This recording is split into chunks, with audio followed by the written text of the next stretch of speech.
What's up mga idol? So, may ipapakita ko sa inyo ngayong araw. Budget, isa siyang budget tattoo wireless pen para sa mga newbie nating kapatid dyan na tattoo artist. So, napakamura lang nito mga idol, sa halagang 1,600 makakabili ka na ng wireless tattoo machine.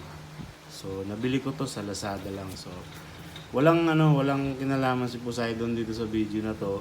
Pero Poseidon, baka naman. So, nabili ko lang siya kasi kailangan ko ng kumbaga substitute machine para sa ginagamit kong machine. Kasi may machine ako ito. Matagal na to sa akin, nanilbihan. Mga 3 years na. 2021 ko to nabili. So, pagpapahingayin ko na siya, kaya bumili ako ng bago na budget lang, mura lang.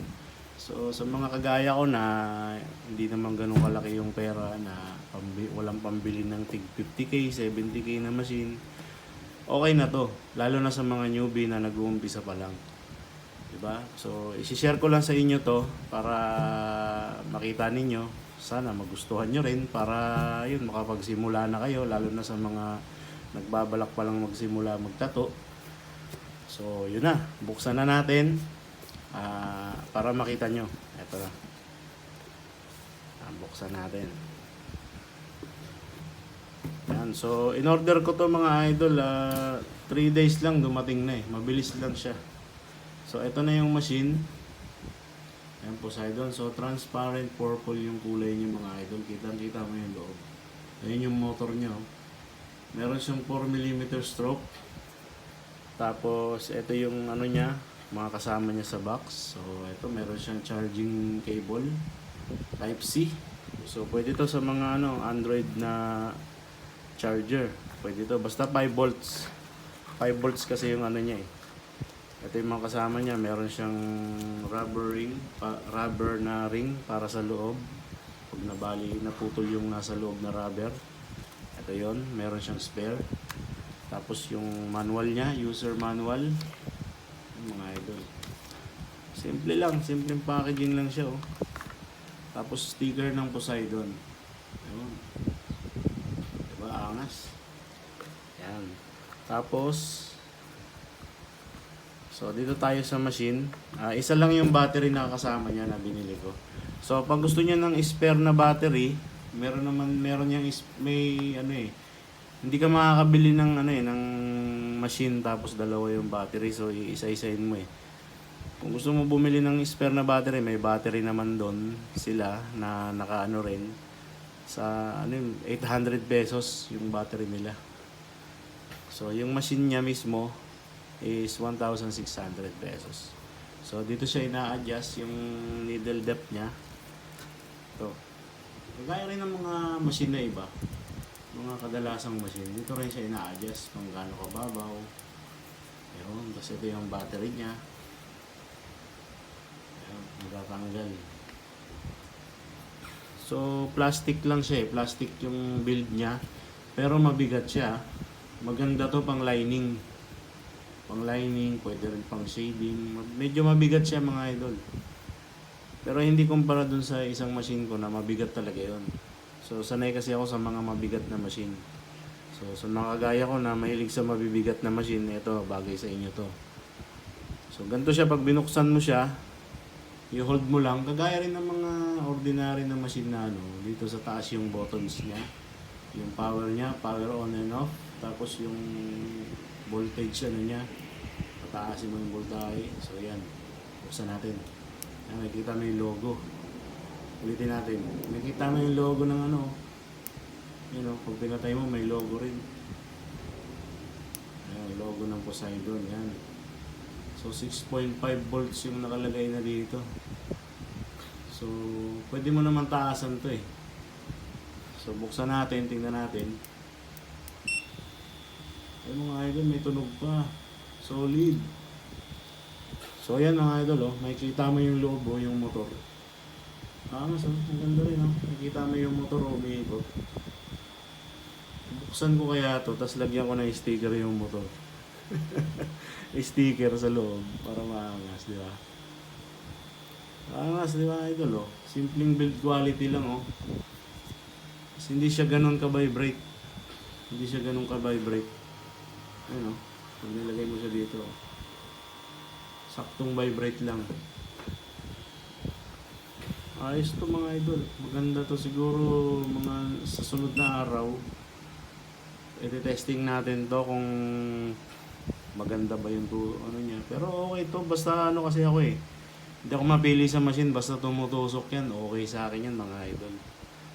Tsaka wala naman akong pakialam sa mga needle stroke minsan eh. Kumbaga, kasi old school tattoo artist tayo dati. Coil machine lang gamit namin dati eh. Tsaka ipamunas namin dati, bulak lang. So wala naman, di naman ako maselan sa mga machine mga idol. Kahit mumurahin lang yan mga idol, basta alagaan mo, paalagahan mo, matibay yan. Kumbaga, huwag mong balasubasin paggamit. Ganun ba? Alagaan mo. Di ba? Kailangan mo lang mahalin. Ganun. Kahit na hindi siya ganun na branded na mamahalin, ayos yun. Basta tumutusok at saka katuwang mo, nagiging katuwang mo sa hanap buhay, sa pagtatato. Maganda, malaking bagay na yun. Pahalagahan mo lang yung mga bagay na nabibili mo. Yan, gamit yung talento mo. So, yun. Ito mga tawag nito, ma-recommend ko to sa mga newbie. Kasi marami karamihan ng viewers natin dyan, subscriber natin, mga kapatid natin na artist, puro newbie. So, yun. Kaya ginawa ko tong video na to para sa inyo to mga idol. Baka sa mga tight budget na wala namang kakayahan na kaya niyong bumili nito mga idol. 1,600. Budget friendly na siya. So, sana tumagal. Diba? Sana tumagal. Pag tumagal to, edi solid talaga. Diba? Kumbaga, 1,600 ang bili mo, tapos kumita ka na ng libo-libo. Diba? Tubong lugaw ka na. Sa 1,600 na machine, ang dami mo natatuan, tapos libo na kinita mo, diba? Kumbaga, mag-invest ka. Ako, nag-invest lang ako sa mga maliliit na bagay lang kasi hindi ko naman kailangan ng sobrang mahal. Yeah, diba? Wala naman yan sa machine eh. Yan ang ano ko eh. Wala sa machine yan, wala yan sa gamit. Nasa talento mo yan. Kumbaga magtiwala ka lang sa talento mo, tsaka sa instinct mo, na kaya mong gumawa ng magagandang design, magagandang tattoo. Yun. Diba? Pero kung may budget ka, mayaman ka naman, di mo doon ka sa mamahalin, di ba? Pero ito, napaka-solid na nito mga idol. Napakaganda. Simple lang yung box niya. Di ba? Sukatin natin siya, tingnan natin kung ilan yung ano niya, ilang inch yung haba niya. Para lang may idea kayo ba? Ayan. So nasa ano siya mga idol? 4.5 inch. 4.5 inch siya. Wala pa siyang isang dangkal eh. Yan lang. Nasa 4.5 inch yung machine. Maiksi lang siya. Compare dito sa ano ko, sa luma kong machine. Ito kasi mabigat talaga to. Compare mo siya dito. Oh, laki ng diferensya ng idol, oh. Pero yung battery nito mataas din eh. Siguro na 6 to 7 hours din to tatagal. So, makakatapos ka pa ng isang session nito pag mabilis ka magtato. Kasi ako minsan ito, yung isang charge nito, 6 to 7 hours din to eh, bago malobat. Ang isang charging nito kasi, ang dami ko na natatuan. Isang battery lang. Hindi ko pa nagagamit yung isa. So, napaka pag mabilis ka kasi magtato, sa isang battery lang, marami ka nang matatatuan mga idol. Ito,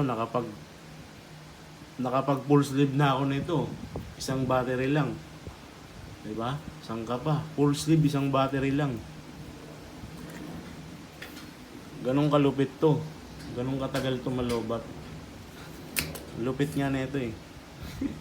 Pero kailangan ko na siyang pagpahingahin.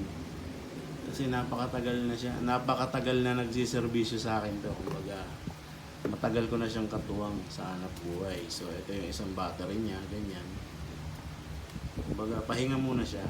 Tsaka lilinisin ko yung loob niya, lalagyan ko siya ng mga langis, gano'n.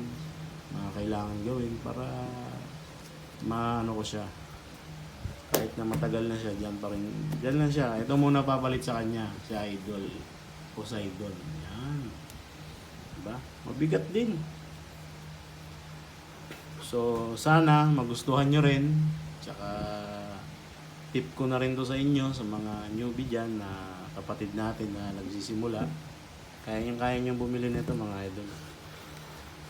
Tapos bilhin nyo na lang ng ng napakasimple na nga ngayon, no?